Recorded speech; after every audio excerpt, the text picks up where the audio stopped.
Hello, everyone. Um, these are my responses to the questions on 159 and 160 um, about our integrated life. Question number one was, what do you do to ensure that you stay grounded professionally? Um, Over the years, what I've done is kind of created a network of accountability partners, to bounce ideas off of that we can kind of have conversations with one another just to kind of make sure that our perspectives and the certain things that we may be dealing with on the job is what it is, and trying to keep a fresh perspective based upon the things that I'm dealing with. A lot of times, you can go off rails getting in your mind and dealing with certain things. Um, so it's good to have someone, accountability partners, to help you stay grounded and keep a fresh perspective. And so that's essentially what I do to try to stay grounded professionally. And question number two is, in what ways do your family life, your personal life, friendships, and community life add to or distract from you professional life? Um, this is always a tough subject, and the more that you try to incorporate in your life, the harder it is to try to balance those things or integrate those things, as Dr. G would say. Um, Sometimes they are a welcome thing. A lot of times, the things that I do in the community with my family and even with friends, I need it. It's kind of like a catharsis for me to take a step away from the hardships of demanding profession. But in some ways they can be distracting because especially when it comes to family, everything doesn't always show up at the right time. The demands on your family doesn't always meet perfectly with those gaps that you may have professionally. So sometimes they are distracting. Sometimes they are a good catharsis from work. But the trick is just trying to figure out the best way to balance it. And one good way I found to try to do is try to set your priorities, even if it means writing them down so you can be reminded of what's more important at particular times in your life. Question number three is, what is the most difficult trade-off between various aspects of your life that you have made in the past, and what would you do differently in the future? When I was younger, just starting off in leadership and management, it was really I was really gung ho. I think we call those shooting stars.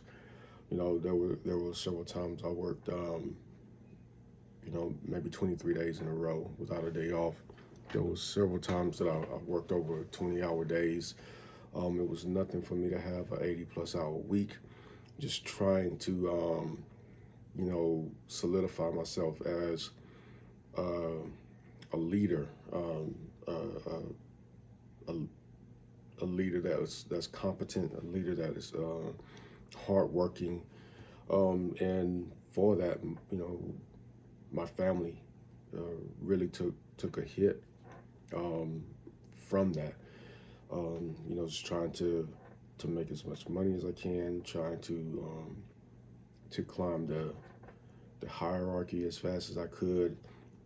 And so with that, you can't work that much and stay focused on things that much without having stress. You can't do it without being tired when you are home. And so there's a lot of opportunities I miss with family.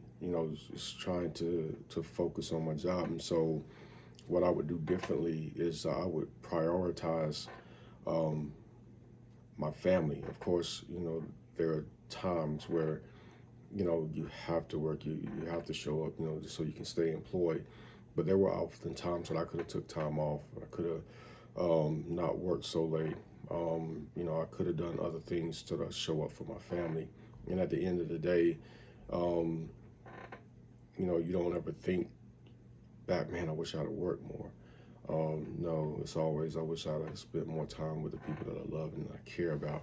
And so if I could change one thing, it would be not working so diligently to, to try to advance um, like I did back then. Question 4 is, how do you measure success in your life? And what is your personal scoreboard? And what long-term achievements would you like to realize in your life? So at this point in my life, I measure success in my life uh, based upon, you know, my family's time with me, plus, how I feel about myself at the end of the day. Um, am I doing the best job that I can while I'm at work? And, am I doing the best job that I can when I'm at home with my family? So success is not, to me anymore about how far up I can go, but it's more about being a well integrated person and being able to make sure that my life is something that I can live with at the end of the day. Um, my personal scoreboard is I'm probably um, 75 out of 100 when it comes to that. Um, the long term achievements that I would like to realize in my life is that when I'm done, the people that I affected both professionally and personally, my family, my friends, the people I was acquainted with, um, can speak well of me, that I didn't do anybody wrong, and that I did my best to be fair and consistent, and someone that was dependable when it comes to how I was, and someone of high character. Question number 5 is make a list of the most important relationships in your life, and why are these people important to you, and how do you look at them for support?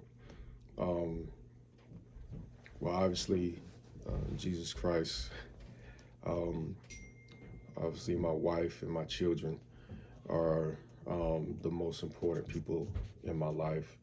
Um, Jesus is because he's my savior. My wife is because she's a person that I chose, and she chose me for some reason to journey through life with. And if we're going to do it together, we're going to do it as one. My children is because they are a part of my legacy, and I want to instill in them as much as I possibly can. Even as adults, I want them to remember the lessons that I taught them, and learn from the mistakes that I made. So it's really important to me that they get those lessons, and I do look at them for support, because the love that I get from all of them, from Jesus, the love I get from my wife, the love that I get from my children, um, is what motivates me to keep going. And how they look at me and how they see me as a person um, makes it really important for me to continue to be the person that I am.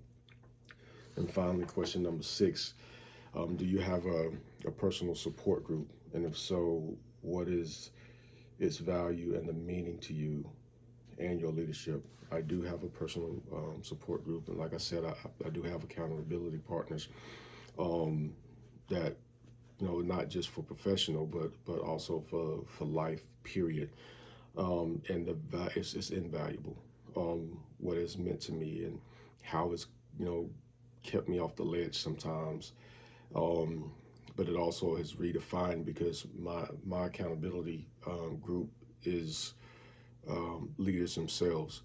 And so, we glean from each other. We learn from each other's mistakes, but we also learn from each other's successes. And so, having that balance there and having those perspectives has been invaluable to me. It's one of the best decisions that I've made professionally and personally, is I having these people in my corner to be not agreeable but honest with me about where I am, and to me that means more than anything. Thank you guys for listening.